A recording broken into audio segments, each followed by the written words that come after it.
Hello दोस्तों, subscribe कीजिए doctor Ranjit Kumar Singh IAS channel को और साथ ही साथ बेल आइकन को भी दबाइए अपने आईएएस की प्रिपरेशन को द बेस्ट करने के लिए।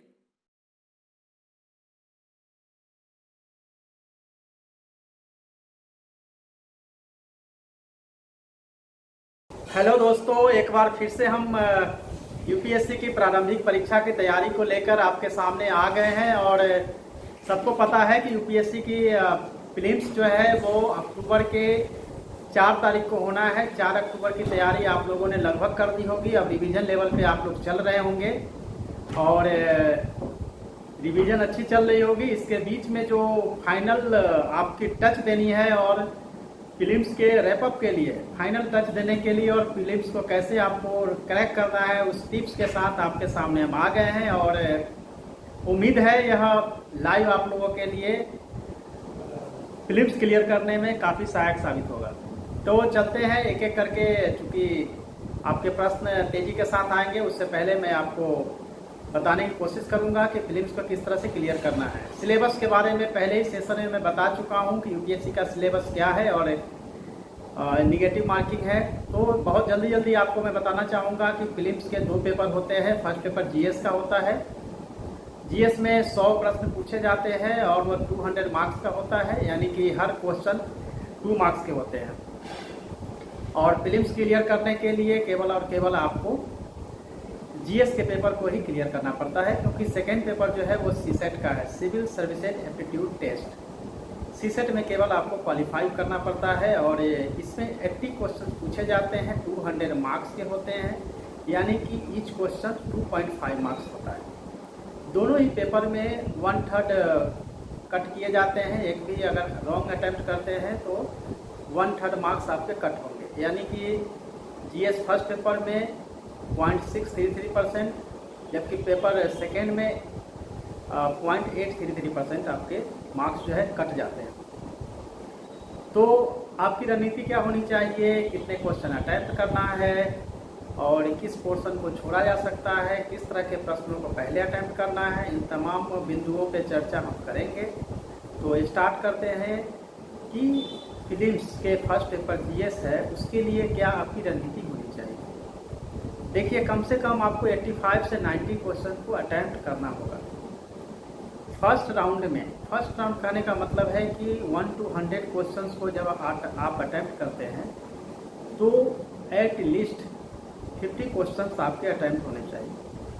फर्स्ट राउंड में हम हमेशा जो कंफर्म आंसर होते हैं उसको हम अटैम्प्ट करते हैं और उसी समय जो हमें लगता है कि 50% तक हम जिस क्वेश्चन पे पहुँचे हैं आंसर पे, उसको हम राउंड करके आगे की तरफ बढ़ते जाते हैं, ताकि जब सेकेंड राउंड हम स्टार्ट करते हैं तो जो राउंड किया गया है उसी क्वेश्चन पे हम फोकस करते हैं, उसको सोल्व करते हैं और फिर आंसर की तरफ बढ़ते हैं। क्योंकि अगर एक क्वेश्चन आपका डिफ़िकल्ट आ जाता है और उसके लिए अगर आप समय ज़्यादा कंज्यूम करते हैं तो निश्चित रूप से दूसरे जो इजी क्वेश्चन आगे का होगा वो इफेक्ट करता है। एक और है कि आपके 4 जो ग्रुप होते हैं क्वेश्चंस के, उसमें कई बार होता है कि कोई खास ग्रुप में पहले 7, 8, 9 क्वेश्चन तक काफ़ी टफ क्वेश्चन पूछे जाते हैं और वैसे में उस ग्रुप से रिजल्ट भी कम हो जाता है। उसका रीज़न यह होता है कि पहले ही जब 5-6 क्वेश्चन आप नहीं सॉल्व कर पाते हैं तो कहीं ना कहीं आप डरने लगते हैं कि शायद अब तो प्रीलिम्स जो है हमारे हाथ से निकल चुका है। बट 8-9 क्वेश्चंस के बाद आप जब देखते हैं तो आपके पास क्वेश्चंस की सॉल्व करने की कोई प्रॉब्लम नहीं रहती है। उसके रीज़न भी मैं बताना चाहता हूँ। उसके मुख्य रीज़न यही होता है कि तब जो है आपको केवल सॉल्व करने के लिए आपके पास जो समय होता है वो पर्याप्त होता है, और यदि उस क्वेश्चन को छोड़ के निकल जाते हैं तो निश्चित रूप से आपके लिए ईजी हो जाता है, क्योंकि क्वेश्चंस सभी का मार्क्स जो है 2 मार्क्स का है। यदि आप कुछ खास क्वेश्चंस के चलते अगर अपना टाइम को कंज्यूम करते हैं, और पीटी के लिए यह बहुत ही डेंजर थिंग होती है, तो आप जब भी क्वेश्चन को सॉल्व करें तो सभी को इक्वली मान के चले। टफ क्वेश्चंस को छोड़ना पड़ेगा। अगर 100 क्वेश्चन जीएस से पूछे जाते हैं तो यह मान के चलिए कि 10 क्वेश्चन जो होते हैं वो बिल्कुल लेंथ वाइज भी बड़ा होता है। बड़े क्वेश्चंस होते हैं, पढ़ने में टाइम जाता है, डिसीजन करने में टाइम जाता है। उसमें मार्क्स भी आपको 2 ही मार्क्स मिलते हैं। वैसे क्वेश्चन को बिल्कुल उसी समय स्किप करके निकल जाना चाहिए, क्योंकि अगर उस क्वेश्चन पे अगर आप फोकस करेंगे तो निश्चित रूप से जो इजी क्वेश्चन है वो भी गलत होना शुरू होगा, और यह मैंने देखा है। इसीलिए इजी क्वेश्चंस को पहले सोल्व करें, और जहाँ भी आंसर आप 2 निकाल पा रहे हैं उस आंसर को सबसे पहले टिक करते चले जाइए, ताकि सेकेंड राउंड में उसको बनाया जा सके। कई बार आप लोग यह कोशिश करते हैं कि फर्स्ट जब क्वेश्चन आप सोल्व करते हैं उसी समय आंसर शीट में भी आप बबल्स करते चले जाते हैं। यह सही तरीका नहीं हो सकता है, क्योंकि आपका दोनों तरफ फोकस होता है, आपका टाइम जो है ज़्यादा जा सकता है। बट जब आप बबल्स करते हैं तो एक एक क्वेश्चंस को बहुत ध्यान से मिला मिला के बबल्स करना होता है। उसमें भी क्या होता है कि अगर एक भी सीरियल आपका गलत हुआ तो आपके आंसर भी गलत होते चले जाएंगे। बबल्स का भी एक प्रैक्टिस होता है, क्योंकि सीधे एग्जामिनेशन हॉल में जाके बबल्स करना शुरू करते हैं तो 100 क्वेश्चंस को बबल्स करने में एटलीस्ट 15 से 20 मिनट तक लोग कंज्यूम कर देते हैं, जबकि उसमें मैक्सिमम 10 मिनट से ज़्यादा नहीं लगना चाहिए। तो वो भी आप जो है 10 मिनट्स ज़्यादा लगाते हैं, बहुत अच्छे से कलर करने लगते हैं। बबल्स करने का सही तरीका है कि आउट सर्कल से गोल करते हुए इनके तरफ आए, और जो भी आप पेंसिल लें, पेंसिल भी जो है नटराज का या अप्सरा होता है, तो आप यह कोशिश करें कि जो पेंसिल ले वो ज़्यादा आपका स्मूथ नहीं हो, बहुत पॉइंटेड नहीं हो, वो मोटा हो, ताकि आप उसको 2 ही राउंड में आप बबल्स कर सकें। ये बबल्स का प्रैक्टिस भी रूम पे आप ज़रूर करिएगा। ये प्रैक्टिस करके जाएंगे तो बहुत आसानी होगी, अदरवाइज जो है आपका समय उसमें चला जाएगा। बेटर यही होता है कि 100 क्वेश्चंस को सोल्व करना है। फर्स्ट राउंड में 1 घंटा में आप सारे क्वेश्चन को देखिए और 50 से 60 क्वेश्चन को अटेम्प्ट करिए। रेस्ट जो बचता है उसको आप 30 to 35 या 45 मिनट तक में ख़त्म करिए।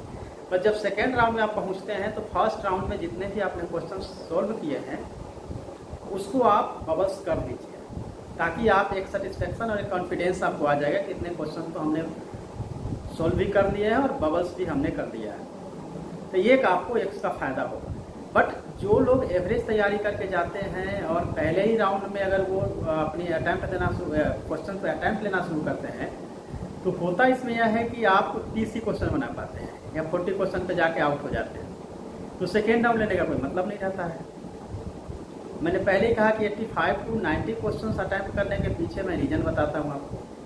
अगर आपने 85 to 90 अगर अटैम्प्ट किए और एवरेज आप मान के चलिए कि आपने 15 से 20 क्वेश्चन गलत कर दिए, और जानबूझ के आप गलत नहीं करते, बट जो माइनर मिस्टेक होता है जिसके चलते आपकी गलतियाँ हो जाती हैं, और जब वो गलतियाँ होती है और उसको जब माइनस करते हैं तब आपका 60 क्वेश्चंस प्लस सही होता है, यानी कि 120 मार्क्स प्लस आपका आता है और आप पीटी को क्लियर करते हैं। लेकिन जैसे ही अगर आपने अटैम्प्ट को 70-75 पे ले जाते हैं और यह कहते हैं कि हमारा क्वेश्चन बिल्कुल 5 से ज़्यादा गलत नहीं होगा, वो ऐसा लगता है एग्जामिनेशन हॉल में। जब आप इसको मिलाना शुरू करते हैं आंसर की के साथ, तो आपको पता चलता है कि आपने 10 से 15 गलतियाँ की है।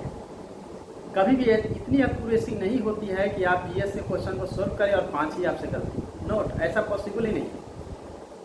जनरली जिनकी अच्छी तैयारी होती है वो 90-95 तक जो है अटैम्प्ट करते हैं, बट आप बिल्कुल वाइल्ड जो है आप आंसर भी नहीं करते, जिसके बारे में कुछ पता नहीं है फिर भी आप आंसर कर रहे हैं। आपकी साइंस की अच्छी स्टडी नहीं हुई है फिर भी साइंस के क्वेश्चन को अटैम्प्ट कर रहे हैं। या मान लेते हैं कि आपने हिस्ट्री के बारे में, एंशिएंट हिस्ट्री का ऐसे कोई ट्रिकी क्वेश्चन पूछे गए जो कि बिल्कुल ही हो सकता है कि प्राप्त प्री हिस्टोरी पीरियड का हो या वैदिक पीरियड का हो, और आपने उसको स्टडी नहीं किया है, आपको कुछ आइडिया नहीं है, अनुमान से क्वेश्चन को आप सोल्व नहीं कर सकते। सोल्व करने का जो सही तरीका है वो तरीका हो सकता है कि आप केवल और केवल जो है जब तक 4 ऑप्शन में से 2 ऑप्शन के पास आप नहीं पहुंचते हैं तब तक आप आंसर को नहीं ले सकते। हम आगे आपको एलिमिनेट करने के मेथड भी बताएंगे किस तरह से आप एलिमिनेट कर सकते हैं। तो आपको यह भी हम बताने जा रहे हैं कि अभी जैसे आपके पास जो 4 महीने से कम समय बचे हैं उसमें आप क्या करें। यदि जो मैंने बुक लिस्ट बताए हैं उसकी आपने स्टडी कर ली है, अगर उसका रिवीजन हो रहा है तो विजन क्लास की 365 भी आपने देखा होगा, क्योंकि वह तैयार किया गया था मई जून के हिसाब से, उसकी सप्लीमेंट्री भी अभी कॉपी आनी बाकी है। लेकिन नो डाउट उसके जो करेंट अफेयर्स के जो बुलेट है वो काफ़ी अच्छी है। लेकिन ये नहीं है कि हर कोचिंग क्लास के सारे मटेरियल्स को आप पढ़ते रहेंगे, कुछ भी याद नहीं होगा और आप अच्छे खासे समय देने के बाद भी आप पीटी क्लियर नहीं कर पाएंगे। सो पहले आप सिलेक्ट कर दें कि कौन सा आपको पढ़ना है। टेक्स्ट बुक जो है ऑलवेज बेटर होता है, क्योंकि टेक्स्ट बुक में से ही सारे के सारे जो बुकलेट बनते हैं वहीं से बनते हैं, उनकी अपनी टीम होती है जो बनाती है। करेंट के लिए मैं बिल्कुल कहूँगा कि आप कोचिंग क्लासेज के जो नोट्स है उस पर निर्भर रह सकते हैं। यदि आपने द हिंदू या दूसरे न्यूज़पेपर को रेगुलरली आपने नहीं पढ़ा हुआ या उसको आपने कटिंग करके नहीं रखा है, तो 365 विजन को आप ज़रूर रिवीजन करेंगे। वहाँ से जी करेंट बेस्ड जो क्वेश्चंस आने की संभावना है उसकी पूरी तैयारी हो जाती है। बट आपको रिवीजन करना हो तो जैसे मैं एक एक सब्जेक्ट को देख के आपको बताऊं तो नंबर 1 करेंगे ज्योग्राफी। तो 6 से 12th क्लास तक की NCERT बुक्स मैंने कहा था, ऑक्सफोर्ड स्टूडेंट एटलस कहा था। इंग्लिश मीडियम वाले को मैंने रिचर्ड का कहा था कि फिजिकल ज्योग्राफी आप पढ़ लेंगे वहाँ से।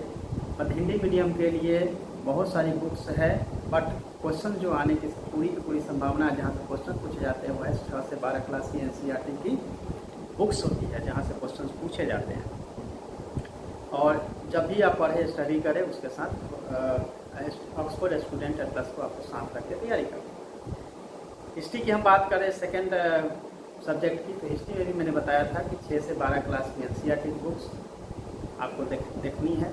6 से लेके 10 क्लास तक की जो बुक है एंशिएंट की वो NCERT की वो बुक्स आपको लेनी है, ओल्ड बुक। उसके साथ आपको मैंने बोला था कि बिपिन चंद्रा की फ्रीडम मूवमेंट की बुक देखेंगे और नितिन सिंघानिया की आर्ट एंड कल्चर। बस इतनी सी बुक्स आपको रिवीजन करने हैं।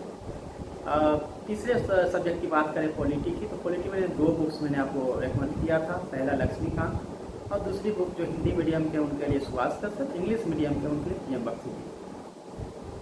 वहाँ से आपकी पूरी की पूरी पॉलिटी की तैयारी हो जाती है। फोर्थ सब्जेक्ट की तरफ हम अगर बढ़ते हैं वो है इकोनॉमिक की। इकोनॉमिक्स में मैंने डिटेल्स बताए थे कि किस तरह से कौन कौन से चैप्टर आपको चूज करना है, कौन सी बुक्स रिकमेंड करनी है। तो इंग्लिश मीडियम के लिए रमेश सिंह, हिंदी मीडियम के लिए लाल की बुक और 9th क्लास की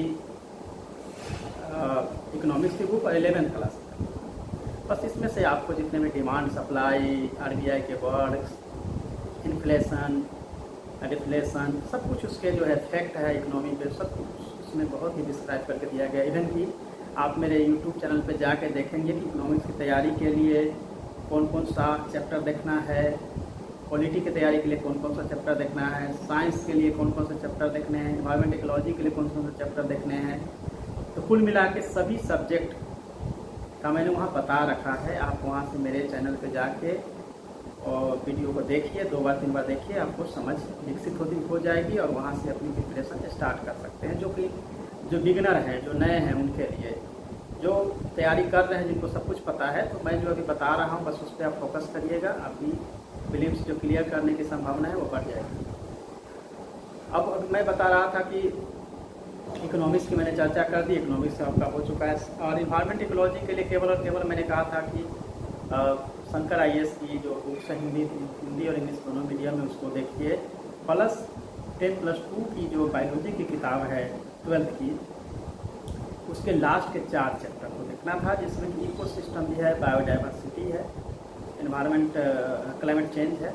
ये 4 चैप्टर को आपको देखना था, जहाँ से पूरी की पूरी आपकी तैयारी हो जाती है। और एनवायरनमेंट इकोलॉजी बस वहीं से आपको पढ़ना है। बहुत ही ईजी है, बहुत कम पढ़ना है, लेकिन इसमें प्रश्न जो है वो 15 से 30 तक आते हैं।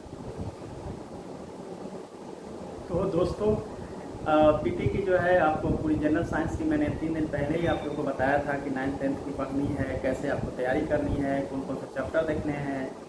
9th क्लास में 8, 10th क्लास में 6 चैप्टर ही आपको पढ़ना है। ये चैप्टर भी आप मेरे YouTube चैनल पे जाइए, वहाँ से आप देख लीजिए कि किस तरह से तैयारी करनी है। साथ ही आपकी एक और समस्या थी कि याद करने की समस्या थी, जो आप लोग के क्वेश्चन बार बार पूछे गए थे। तो याद करने के लिए 10 मैजिक ट्रिक्स मैंने आपको बताए थे, जिसको फॉलो करना है और आपको याद नहीं होती है, यानी कि जो भूलने की प्रवृत्ति है, भूलना भूल जाएंगे। अगर 10 मैजिक ट्रिक्स को आप अपनाते हैं तो वो भी आप तैयारी करें। बट जो मैं बता रहा हूँ उसको फॉलो करिए। सो काइंडली इसको देखेंगे तो आपको ज़रूर निश्चित रूप से आपकी तैयारी में चार चांद लगेगा।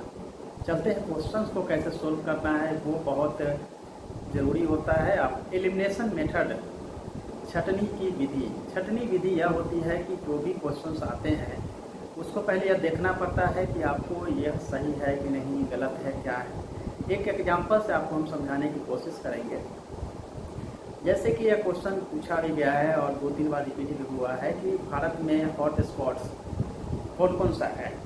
तो आप उसमें देखेंगे कि वेस्टर्न घाट, ईस्टर्न रीजन जो है नॉर्थ ईस्ट का, वो अंडमान निकोबार और कुछ थार रेगिस्तान, इस तरह से 4 अगर आपके पास ऑप्शन आता है तो आप ये पहले समझ लें कि हॉट स्पॉट जहाँ पे बायोडाइवर्सिटी अधिक से अधिक हो वो क्षेत्र जो है क्लियर कट है कि वेस्टर्न घाट जहाँ पे बायोडाइवर्सिटी अधिक है, नॉर्थ ईस्ट एरिया जहाँ पे जंगल बहुत हो, पेड़ पौधे अधिक हो, जीव जंतु ज़्यादा रहते हों, छोटे से लेके माइक्रो से लेके मैक्रो तक के सभी जो एनिमल्स हैं वो बड़े मात्रा में हैं, बड़ी, तो उसको हॉट स्पॉट कहते हैं। तो आप देखेंगे अंडमान निकोबार में भी हो सकता है, आपको नॉर्थ ईस्ट में है, वेस्टर्न घाट में है, तो थार रेगिस्तान में नहीं होगा।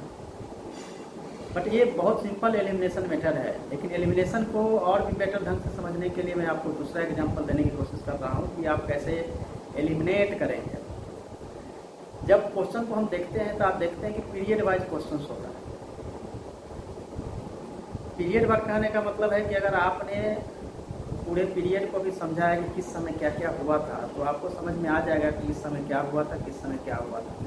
पीरियड के हिसाब से अगर आप आगे बढ़ेंगे तो आपको बहुत कुछ जो है समझने को मिल जाएगा। जैसे मान लेते हैं कि अगर आर्ट एंड कल्चर से क्वेश्चन पूछा जाता है और यह कहा जाता है कि निम्नलिखित में से कौन सा सही है। 4 आपके पास, एक 1 2 3 4 या 5 स्टेटमेंट होता है, स्टेटमेंट के बाद आपको सोल्व करना होता है। तो ऐसे जो क्वेश्चंस है वही क्वेश्चंस 85 to 90 क्वेश्चंस होते हैं जिसमें स्टेटमेंट होता है और उसमें से आपको रॉन्ग या राइट चूज करना पड़ता है। लेकिन कई बार जो होता है कि हमको रॉन्ग चुनना है, राइट जल्दी जल्दी में होता है और रॉन्ग छोड़ देते हैं, राइट को देखने लगते हैं। तो सबसे पहले जो है रॉन्ग या राइट खोजना है, उसको पहले आप पेंसिल से आप गोल राउंड कर दीजिए कि आपका जो है सो कौन सा है, रॉन्ग या राइट जो भी है। तो जैसे ही हम पेन से कर लेते हैं रॉन्ग है तो रॉन्ग वाला उसमें चूज करना शुरू करते हैं, यानी राइट वाला को क्रॉस करने लगते हैं। तो ये भी आपको ध्यान रखना पड़ेगा कि किस तरह से आपको चूज करना है। तो जैसे मान लेते हैं कि 5 स्टेटमेंट है और कई बार होता है नीचे दिया होता है कि उपरोक्त में से कौन सा सही है या कौन सा गलत है, तो आपको रॉन्ग या राइट की तरफ बढ़ना पड़ता है। सपोज दैट कि अगर आर्ट एंड कल्चर से कोई क्वेश्चन आपके सामने रखा जाता है और कहा जाता है कि हड़प्पा सभ्यता के काल में सिक्के मिले थे, धातु के सिक्के मिले थे। पहला स्टेटमेंट होगा, जिन्होंने भी हड़प्पा सभ्यता पढ़ा होगा उनको पता है कि उस समय कॉइन्स नहीं आया है, यानी कि स्टेटमेंट नंबर 1 रॉन्ग है। तो उसी समय आपके जो चूज करना है 1 और 2, 2 और 3, 3 और 4, 1 2 3 4।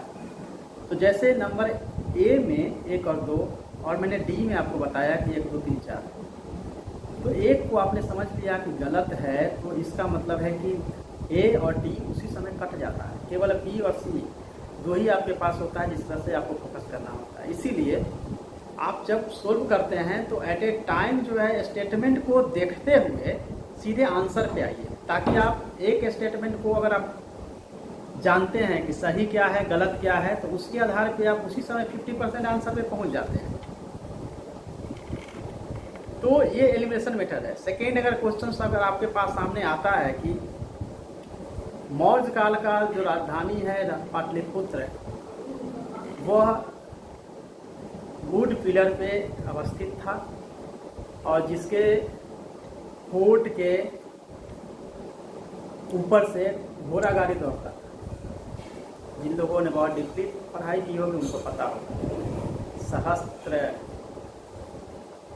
स्तंभों पे टिका हुआ था, ये बॉडी किया जाता है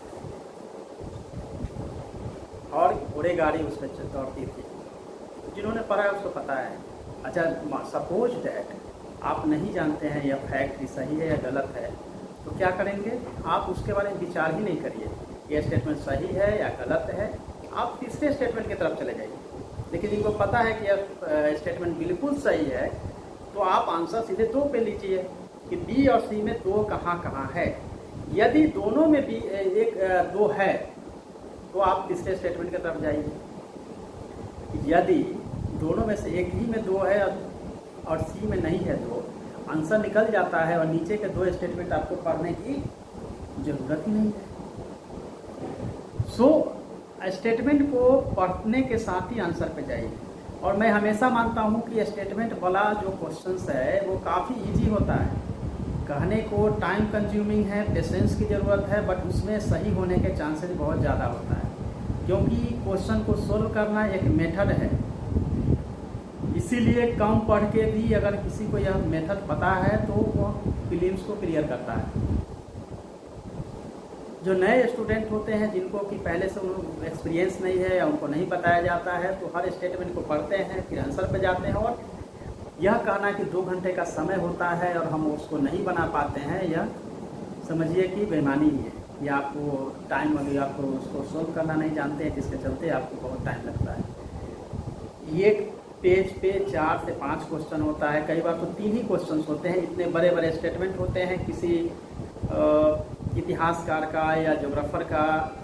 वहाँ पे देखेंगे कि पूरा का पूरा जो है वो स्टेटमेंट होता है और उसके बाद नीचे पूछा जाता है। इब्न बतूता का कहीं स्टेटमेंट देता है, फिर पूछता है कि यह बोला गया, ये कहा गया, क्या सही है, ये होता है। उसी तरीके से एक और तरीका है कि अगर आपका हिस्ट्री, ज्योग्राफी, पॉलिटी बहुत अच्छे से पढ़ी हुई है, तो पहले उसी क्वेश्चन को आप सोल्व करना शुरू करिए। कॉन्फिडेंस भी आएगा और उसी क्वेश्चन को बनाएंगे तो आपको बाकी क्वेश्चन को अटेम्प्ट लेने में ईजी रहेगा। तो जैसे हम लोग प्रिपरेशन और तैयारी करते थे, जब अटेम्प्ट लेना होता था, हिस्ट्री, ज्योग्राफी, पॉलिटी को लेते चले जाते थे। साइंस को अगर देखना है, साइंस को करते जाते थे। अगर इकोनॉमिक्स हमारी ठीक नहीं है तो इकोनॉमिक्स के क्वेश्चन पे स्किप करते हुए आगे बढ़ते थे। एक यही मेथड हो सकता है कि उन क्वेश्चन को आप पहले अटेम्प्ट करेंगे तो आपको ऑटोमेटिक प्रॉब्लम जो है दूर हो जाएगी। इसके बाद भारतीय मानसून के बारे में क्वेश्चन आता है और इस बार भी आएगा, क्योंकि भारतीय मानसून के बारे में आप सबको पता है कि यह भारतीय किसानों के साथ एक जुआ है। मानसून जो है, भारतीय मानसून क्या, भारतीय किसान मानसून के साथ एक जुआ है, यह क्वेश्चन आता है। बट ये स्टेटमेंट अब नहीं आएगा, बिकॉज ये स्टेटमेंट बार बार आया है। अब थोड़ा सा ट्रिकी टाइप से आएगा, थोड़ा सा टफ होगा। बोला जाएगा कि भारतीय मानसून पे अल नीनो ला नीनो का प्रभाव पड़ता है। Statement number 1। Statement number 2, Tibet के पहाड़ पे लो प्रेशर बनने के चलते जो दक्षिण पूर्व से आने वाली हवाएं हैं वो इक्वेटर को पार करके दक्षिण पश्चिम की तरफ से बहने लगती है और यह भारतीय मानसून का रूप धारण करती है। चौथा स्टेटमेंट हो सकता है कि जिस साल भारत में कम गर्मी होती है उस साल अधिक वर्षा होती है, या तिब्बत के पहाड़ पे कम गर्मी होती है उस साल अधिक वर्षा होती है। तो आप यहाँ देखिए, एक तरफ 2 क्वेश्चन कंट्राडिक्शन वाला है ऑप्शन में। एक कंट्राडिक्शन ऑप्शन में क्या आ रहा है, तिब्बत के पहाड़ पे लो प्रेशर का, हाईली लो प्रेशर का एरिया क्रिएट होता है। तो लो प्रेशर का एरिया तभी क्रिएट होगा जब काफ़ी टेम्परेचर अधिक होगा, अधिक गर्मी होगी। एक बात यह है। तो मैंने चौथा स्टेटमेंट आपको कहा, भारत और तिब्बत के पहाड़ों पे कम जब गर्मी होती है तो अधिक बारिश होती है। तो दोनों कंट्राडिक्शन है। इसका मतलब है कि या तो स्टेटमेंट नंबर 1 या स्टेटमेंट नंबर 4, दोनों में से तो कटना ही है। एक तो गलत होना ही होना है, या एक सही ही होगा, एक गलत होगा। तो बाकी जो स्टेटमेंट है 2 और 3, 4 वो सब को देखना बंद कर दीजिए। और आपको पता है कि हाई लो प्रेशर होने के लिए जितनी अधिक गर्मी होगी उतना अधिक हाई लो प्रेशर होगा, और उतनी अधिक उस जगह को भरने के लिए दक्षिण पश्चिम से जो हवाएं चलेगी, जो कि अरब सागर से नमी को लेकर पहुंचेगी और फिर बारिश कराएगी। ये आपको पता है। इसका मतलब है कि स्टेटमेंट नंबर 4 जो है गलत है। और जैसे ही 4 गलत होगा तो आप ऑप्शन पे जाइए और जो जो 4 वाला है उसको क्रॉस करिए, शायद आंसर मिल जाए। ना मिले तो दूसरे स्टेटमेंट की तरफ बढ़िए। हालांकि जो मैं बता रहा हूँ इतना ईजी भी नहीं है, बट यह प्रैक्टिस का चीज़ है। जब तक प्रैक्टिस नहीं करेंगे आप आंसर तक नहीं पहुँच पाएंगे। सो एलिमिनेशन मेथड को आपको अपनाना पड़ेगा ताकि आपकी तैयारी जो है वो बेटर और अच्छे से हो पाए। शायद आप एलिमिनेशन मेथड को समझ गए होंगे। तो इस तरह से अपनी आप तैयारी को कंटिन्यू रख सकते हैं। क्वेश्चन को सोल्व करने के लिए कई दूसरे तरीके भी हैं।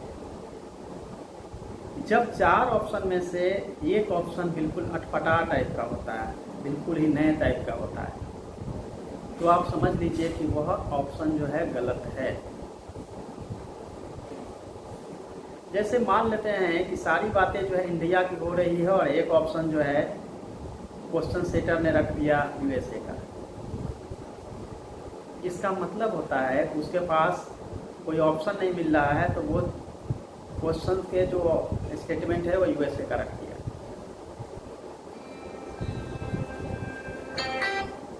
आप देखते हैं कि हम बात करते हैं, जैसे सपोज डेट आपसे क्वेश्चन पूछा जा सकता है कि भारत की अर्थव्यवस्था जब एलपीजी का दौर आया 1991 के बाद ऑनवर्ड, तो भारतीय अर्थव्यवस्था जो है पहले से ज़्यादा मजबूत हो रही है। यह क्वेश्चन बिल्कुल लग रहा है कि ग्लोबल लेवल पे है, और जानते हैं एलपीजी का मतलब भी आप जानते हैं, लिबरलाइजेशन प्राइवेटाइजेशन में ग्लोबलाइजेशन। तो एलपीजी के दौर के बाद भारतीय अर्थव्यवस्था अधिक मजबूत हुई, ओपन किया गया, बिल्कुल हमारी मार्केट पूरे वर्ल्ड से जुड़ गई। पूरे वर्ल्ड में ऐसा हुआ, नॉट केवल इंडिया में हुआ, पूरे वर्ल्ड में होता है। तो स्टेटमेंट उसमें आ सकता है कि भारत की अर्थव्यवस्था जो है पहले से मजबूत हुई, भारत के प्रति व्यक्ति आय बढ़ गए, भारत की जो पर कैपिटा इनकम है वो बढ़ गया, भारत की जो मैन्युफैक्चरिंग यूनिट्स है उसकी अधिक बढ़ोतरी हुई, हमने एक्सपोर्ट ज़्यादा किया, इंपोर्ट ज़्यादा किया। और इसी में से क्वेश्चन अगर आपको मान लेते हैं कि पूछ दिया कि चाइना जो है वो, चाइना के साथ भारत का व्यापार संतुलन बहुत अच्छा है, तो कहाँ हम बात कर रहे हैं ग्लोबलाइजेशन है भारत की अर्थव्यवस्था की मजबूती की, और चौथा स्टेटमेंट आता है कि भारत की अर्थव्यवस्था, भारत का चीन के साथ व्यापार संतुलन अच्छा है। ये सबको पता है कि भारत चाइना के लिए बहुत बड़ा बाजार है। जब बहुत बड़ा बाजार है चाइना इंडिया के लिए, तो भारत का व्यापार चाइना के साथ व्यापारिक संतुलन कैसे हो सकता है, ट्रेड बैलेंस कैसे हो सकता है। आप ये भी जान लीजिए कि ट्रेड बैलेंस का मतलब होता है कि इंपोर्ट के तुलना में एक्सपोर्ट हम ज़्यादा करें। चाइना के साथ हमारी कंडीशन बिल्कुल उल्टी है, हम जितना उनको एक्सपोर्ट करते हैं उससे कई गुना ज़्यादा हम इंपोर्ट करते हैं। यानी कि भारत का चाइना के साथ व्यापार संतुलन नहीं है, असंतुलन है, बैलेंस नहीं है। ये स्टेटमेंट गलत है। तो कुछ चीज़ें जो है आप, जैसे अभी आज ही आपने देखा चाइना और भारत के बीच जो है बॉर्डर पे झड़प हुई है, और झड़प के बाद भारत के एक कर्नल रैंक के अधिकारी और 2 जवान हमारे शहीद हुए। उसके बाद आपने टीवी चैनल पे देखा है कि भारत जो है वो चुप नहीं रहेगा, या चाइना भी भारत के साथ इस तरह के कोई भी संघर्ष नहीं करना चाहेगा। इतना बड़ा व्यापार, इतना बड़ा बाजार वो नहीं गंवाना चाहता है। जब कोरोना के बाद उसके लिए चारों तरफ से सभी वर्ल्ड के देश जो है उसको बैकअप करने में लगे हुए हैं। तो वहीं से पता चल जाता है कि चाइना हमारे साथ जो व्यापार करता है उसमें वो हमेशा बेनिफिट में है, यानी व्यापार संतुलन हमारे उसके साथ ठीक नहीं है। तो कुछ चीज़ों का आंसर जो है वो कहीं दूसरे तरीके से हमको पता चलता है, तब हमें लगता है कि नहीं यहाँ से ये चीज़ें हुई थी, यहाँ से ये चीज़ें हुई थी। आंसर को उस ढंग से भी आप देखना शुरू कर सकते हैं। क्वालिटी में भी आप क्वेश्चंस आप देखते हैं तो आपको ऐसा लगेगा किस तरह से क्वालिटी ऑफ क्वेश्चन को सोल्व करते हुए एक पॉइंट को, एक स्टेटमेंट को जानेंगे, दूसरा स्टेटमेंट ऑटोमेटिक क्लियर होता है। केवल क्वालिटी नहीं, सब सब्जेक्ट में भी ऐसा होता है। आप जो भी पढ़ते हैं खूब अच्छे से अगर पढ़ेंगे तो बाकी चीज़ें ऑटोमेटिक आपकी अच्छी होती चली जाती है। तो एक ऑप्शन ये भी है कि आप जो पढ़े उसको बेटर ढंग से पढ़े, तो क्वेश्चन को सोल्व करने में बहुत आसानी होती है। कुछ बातें जो है एग्जामिनेशन हॉल के लिए मैं आपको बताना चाहता हूँ, जो आपको हमेशा पीछे ले जाता है। एग्जामिनेशन से पहले एग्जामिनेशन सेंटर पे क्वेश्चंस के बारे में डिस्कशन नहीं करना चाहिए। कुछ चीज़ों को आप रिवीजन करना शुरू करते हैं, रिवीजन नहीं करना चाहिए। अगर आप रिवीजन करते हैं तो आप ऑटोमेटिक जो है स्ट्रेस में आते हैं। आपको पता ही नहीं होता है कि क्या पूछने वाला है, और जो भी आप पढ़ते हैं वो पूछता ही नहीं। तो बेटर यह है कि आप वो रिवीजन एग्जामिनेशन सेंटर पे नहीं करिए, समय से पहले पहुँचिए, क्योंकि अगर आपको लेट होता रहेगा तो आप बिल्कुल बहुत स्ट्रेस में आ जाते हैं। समय से पहले पहुँचिए एग्जामिनेशन सेंटर पे। एग्जामिनेशन सेंटर में पहुँचने के बाद कूल होके आप बिल्कुल ईजी होके बैठिए। एग्जामिनेशन हॉल में जाने से पहले बहुत पानी भी मत पीजिए, क्योंकि बहुत लोग आदत होता है एंजाइटी में पानी पी रहे हैं और बाद में फिर उनको जो है बाथरूम जाने की ज़रूरत पड़ जाती है एग्जामिनेशन के बीच में। तो पानी भी एक मात्रा में होनी चाहिए, प्रॉपर होनी चाहिए। जब आपको एग्जामिनेशन देने प्रीलिम्स के लिए अगर देखेंगे तो 9:30 बजे से अगर आपका पहला जीएस का पेपर होता है तो मॉर्निंग जो है बहुत हेवी खाना नहीं खाएं। 2 घंटा पहले एटलीस्ट 1.5 घंटा पहले कुछ खाना वो खाए। अगर 1 घंटा पहले खा रहे हैं तो फ्रूट्स लेना ज़्यादा बेटर है, क्योंकि आपके अगर डाइजेस्टिव सिस्टम में आप सबको पता है कि अगर इंटेस्टाइन में जाना है तो आप फ्रूट्स लेते हैं तो सीधे जाता है स्टमक से। अगर आप खाना खाते हैं तो उसको डाइजेस्टिव सिस्टम में स्टार्टिंग ही होता है, तो वो आप फॉलो कर सकते हैं। देन फिर एग्जामिनेशन हॉल में समय से पहले एंट्री करिए, उसके बाद वहाँ जाके कम से कम 10 बार लंबी सांस लीजिए, आपको कूल फील होगा। क्वेश्चन लेने के साथ ही आप सोल्व करना शुरू मत करिए, उसको पहले इंस्ट्रक्शन को पढ़िए, इंस्ट्रक्शन पढ़ने के साथ आप आंसर सोल्व करिए। बट यह मैं नहीं बोल रहा हूँ कि बिल्कुल ईजी तरीके से आप बिल्कुल स्लो चलिए, क्योंकि स्लो चलने की प्रवृत्ति भी आपके क्वेश्चन छूटने की प्रवृत्ति हो जाएगी। केयरफुली क्वेश्चंस को पढ़ना है, आंसर करना है। केयरफुली क्वेश्चंस को नहीं पढ़ने के चलते एटलीस्ट 5 क्वेश्चन तो सब कैंडिडेट गलत करता है, लेकिन केयरफुली अगर क्वेश्चन को पढ़ते हैं तो 5 क्वेश्चन ज़्यादा अच्छे से सोल्व करते हैं, जो सही नहीं होने वाला है। दूसरी, आप आंसर को चेंज मत करिए, क्योंकि आपको बॉल पॉइंट पेन से कलर करना है। जैसा कि मैंने वीडियो के पहले में कहा कि पेंसिल से करना है, लेकिन मुझे याद आया कि नो, पेंसिल से नहीं बल्कि पेन से करना है। तो आप उसको ना व्हाइटनर लेके जाइए ना ब्लेड लेके जाइए, और आंसर जब भी आप पहले बार आपको सेंस बताता है कि आंसर इसका यह होगा, वही सही होता है। आप चेंज करेंगे और चेंज बाद में होता है तो वो सही नहीं भी होता है। मैक्सिमम टाइम से ऐसा देखा जाता है। इसीलिए बहुत ही अच्छे से करिए और बिल्कुल चेंज करने की ज़रूरत नहीं है, वो आंसर को चेंज मत करिए, क्योंकि आंसर अगर आप चेंज करेंगे तो वो गलती होने की संभावनाएं बढ़ जाएगी, आपका कॉन्फिडेंस भी कमज़ोर होता जाएगा, वीक हो जाएगा। जब क्वेश्चन पेपर आ जाए तो क्वेश्चंस में जो अगर 1, 2, 3, 4 नहीं आ रहा है, घबराने की कोई ज़रूरत नहीं, आप आगे बढ़िए। जो जहाँ से आपका क्वेश्चन सॉल्व होना शुरू होता है वहाँ से आप आंसर करना शुरू करेंगे, और फिर वापस जो क्वेश्चन आपने एस्केप किया है उसको अगर बनाएंगे तो आपका आंसर बनेगा। लेकिन अगर आप पहले ही उलझ जाएंगे, पहले ही 10 क्वेश्चन, 2 क्वेश्चन, 3 क्वेश्चन, 4 क्वेश्चन नहीं बनता है तो आप उसी समय सरेंडर कर देंगे कि नहीं, इस साल तो लगता है कि नहीं होगा, क्वेश्चन काफ़ी टफ आ गया है। ऐसा होता नहीं, क्योंकि आगे के जैसे क्वेश्चन जाएंगे काफ़ी इजी क्वेश्चन मिलना शुरू हो जाता है। और मैंने पहले ही कहा 85 to 90, 95 to बस 95 से ज़्यादा, 90 to 95 क्वेश्चन मैक्सिमम, 85 to 95 के बीच में ही रखिएगा अपना आंसर को, और अच्छी तैयारी में 95 तक जा सकते हैं। बट बैलेंस यही है कि 80, 85 तो आप करिए ही, तब जाके आपका प्रीलिम्स होता है। और सीसेट के लिए भी मैं बोलूँगा कि आप 50+ सीसेट क्वेश्चन सॉल्व करिए आउट ऑफ 80, और उसमें भी आप चूज कर सकते हैं। अगर मैथ बहुत अच्छा नहीं है, जो मैथ आपका अच्छा है उसको देखिए। रीजनिंग बहुत ईजी होता है, रीजनिंग कर लीजिए। मैथ अच्छा आपकी है, अगर आपने मैथ की अच्छी प्रैक्टिस की है तो मैथ को बना लीजिए। डिसीजन मेकिंग क्वेश्चन को देख लीजिए। कम्प्रीहेंशन का क्वेश्चन 50% होता है। कम्प्रीहेंशन में भी आप देख लीजिए कि छोटे छोटे जो स्टेंजा जो दिए गए हैं उसका अगर उसमें से आंसर निकालना है, उसमें से आंसर करना है। छोटे जो कम्प्रीहेंशन का है उसको आप बना लीजिए, तो आप जल्दी जल्दी बना पाएंगे। बड़े जो जिसमें से 3-4 क्वेश्चन निकलने हैं या 2-2 क्वेश्चन वाला 2 मार्कर को कर सकते हैं, लेकिन जंप मत मारिए यहाँ से यहाँ, यहाँ से यहाँ। एक बार अगर आपने पढ़ा है और फिर उसमें अगर टाइम कंज्यूम करके कहीं दूसरे क्वेश्चन पे जाते हैं, आंसर तक नहीं पहुँचते हैं तो गलत है। जो भी आप कम्प्रीहेंशन के को पकड़िए, उसमें से आंसर जो निकल रहा है उसको बनाइए। बेस्ट मेथड ये है कि कम्प्रीहेंशन को बनाने से पहले आप क्वेश्चंस को पढ़ लीजिए, और फिर उसमें अगर करेंगे तो रिट्राइवल मेथड के तहत आप क्वेश्चन को पढ़ के आंसर में जाएंगे, कम्प्रीहेंशन में जाएंगे, तो आपका आंसर भी परफेक्ट निकलता जाएगा और आप आंसर बनाने में भी ईजी फील करेंगे। कम्प्रीहेंशन में बिल्कुल 30 से 25% से 30% आपका गलत होगा, ये भी आप मान के चलिए। ये नहीं कह सकते कि बिल्कुल 40 हमने बनाए हैं, 40 में 40 मैंने सही कर दिया हूँ, ऐसा नहीं होगा। बहुत अच्छी एक्यूरेसी होगी तो भी 30 ही सही होगी। तो केवल कॉम्प्रिहेंशन पे डिपेंड नहीं हो सकते, कॉम्प्रिहेंशन के साथ एट लीस्ट आपका reasoning, verbal non verbal reasoning अच्छी होनी चाहिए। रीजनिंग को भी आंसर को सही से निकालना होगा कि एक आंसर आपने गलत किया तो उस रीजनिंग में अगर एक क्वेश्चन में 4, 5, 6 क्वेश्चन पूछे गए तो रॉन्ग एक हुआ तो बाकी रॉन्ग होना शुरू हो जाता है।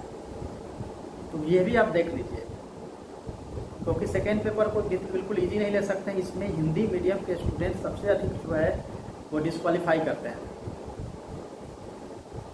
और उनके लिए मुसीबत यह होती है कि जो क्वेश्चंस होता है वो इंग्लिश में रेडी होता है, फिर उसको गूगल ट्रांसलेट करते हैं, कुछ उसके जो है अनुवाद होते हैं वो आपके लिए टफ हो जाता है। इंग्लिश मीडियम वाले के लिए काफ़ी इजी होता है उसको पढ़ना और सोल्व करना। तो ये भी आपको एक देखना पड़ेगा कि किस तरह से क्वेश्चंस को सोल्व करना है। ये कुछ छोटी छोटी चीज़ों को अगर आप ध्यान रखेंगे तो आपके पीटी जो है बहुत आसान हो जाएगा। और मैं ऐसा मानता हूँ कि यूपीएससी की पीटी सबसे अधिक टफ है, क्योंकि पीटी में 8, 9, 10 लाख तक कैंडिडेट्स होते हैं।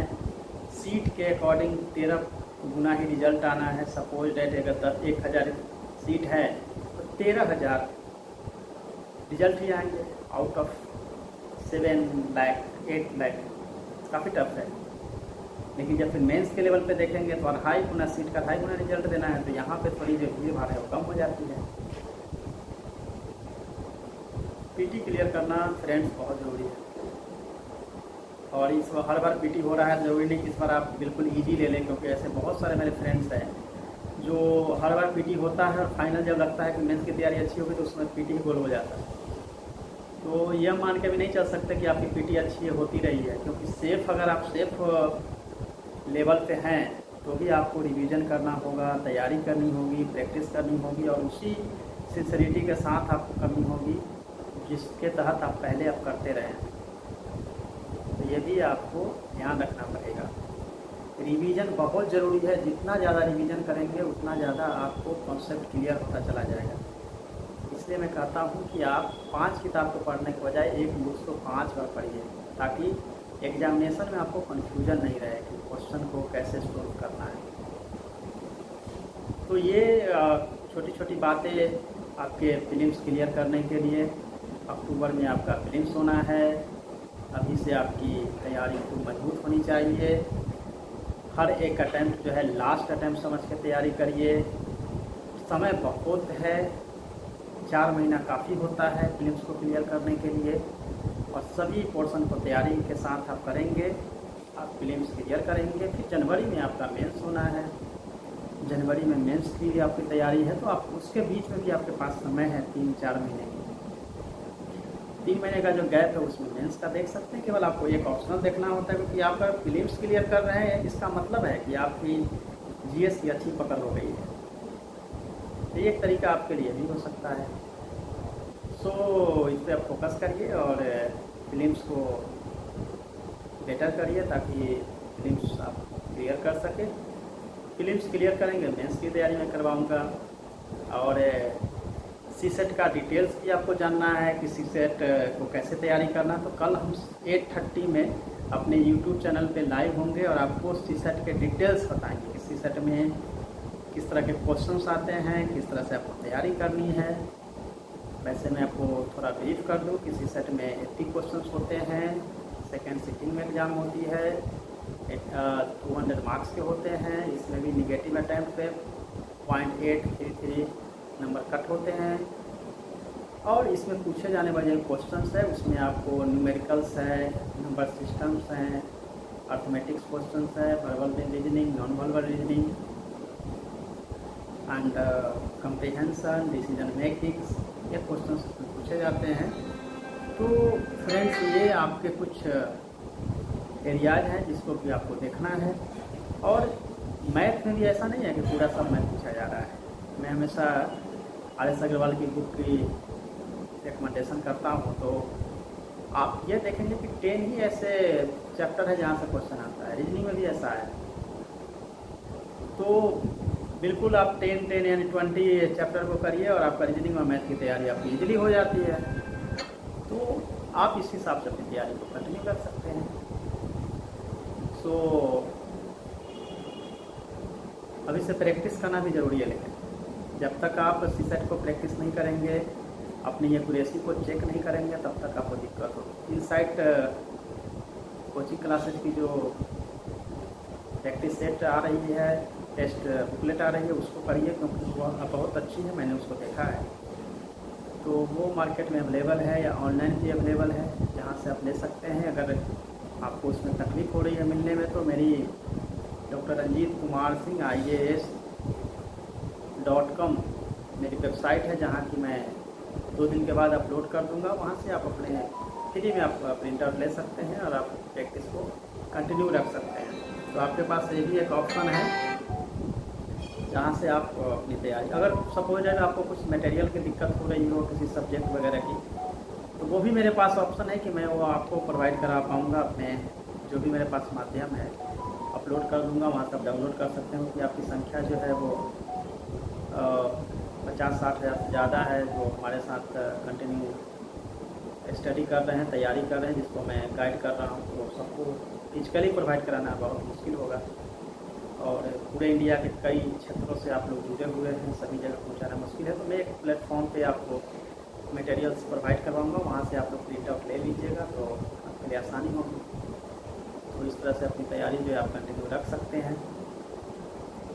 जहाँ भी अगर आपको कोई क्वेरी हो, कोई क्वेश्चंस हो, कोई डिफ़िकल्टीज हो, तो वो भी आपको हम करवाने की कोशिश करेंगे।